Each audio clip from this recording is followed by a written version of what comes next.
Let me take you back to a small, isolated town in late 1997, a time before everyone carried the internet in their pocket. It was a quiet place where neighbors knew each other by name, and the nights were consumed by a heavy, suffocating silence. But that silence was about to be broken by a sound that would haunt the residents for the rest of their lives.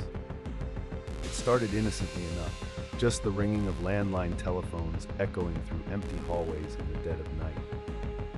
At first, people thought it was just a prank caller or a glitch in the aging telephone infrastructure.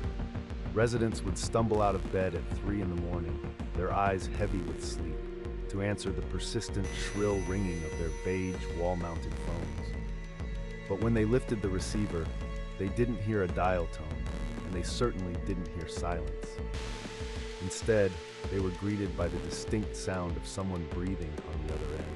The breathing would slowly turn into a whisper, a voice that sounded impossibly familiar to the person holding the phone. It wasn't a stranger's voice.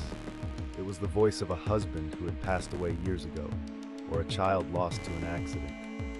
The shock was immediate and paralyzed the listeners, freezing the blood in their veins as they struggled to comprehend what was happening. They stood there in the dark, clutching the plastic receiver, listening to the impossible. These weren't just vague, ghostly moans.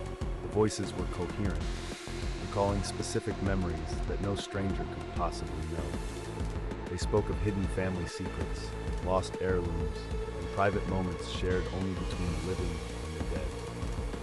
The clarity of the voices was the most terrifying part, sounding as if the deceased were standing right there in the room, breathing down the listener's neck. It defied every logical explanation the townspeople desperately tried to cling to.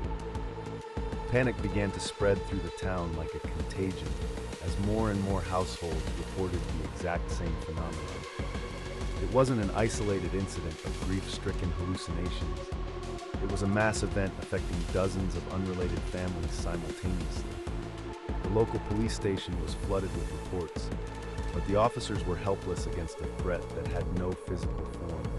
Fear took hold of the community, transforming their homes from sanctuaries into traps of psychological torment. Telephone engineers were called in from the city to inspect the lines, convinced they would find a simple cross-connection or a prankster with a radio transmitter.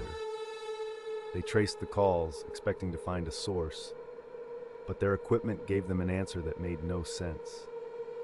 Every single one of these phantom calls was originating from numbers that had been disconnected for years.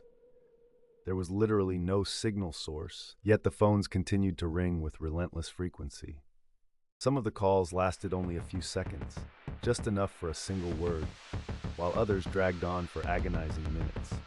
Eventually, the familiar voices would begin to degrade, slowly dissolving into a harsh, rhythmic static that sounded like waves crashing on a distant shore.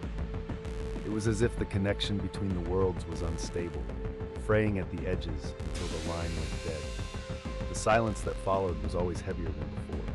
One brave family decided they needed proof, so they hooked up a cassette recorder to their landline to capture the phenomenon. They waited in the dark, watching the tape spin, until the phone finally rang and the recording light flickered on. The tension in the room was palpable as the tape captured the hiss of the line opening up. What they recorded that night would become the only physical evidence that any of this actually happened. On the tape, a voice whispered with chilling clarity, delivering a message that sent shivers down the spines of everyone who heard it. The voice simply said, "We are still here. Do not follow us," a warning that seemed to come from a place of deep suffering.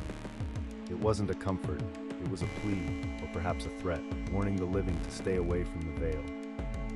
The words hung in the air, heavy with a sorrow that felt ancient. Just before the recording cut off, a single voice was joined by others, swelling into a cacophony of hundreds of voices talking at once.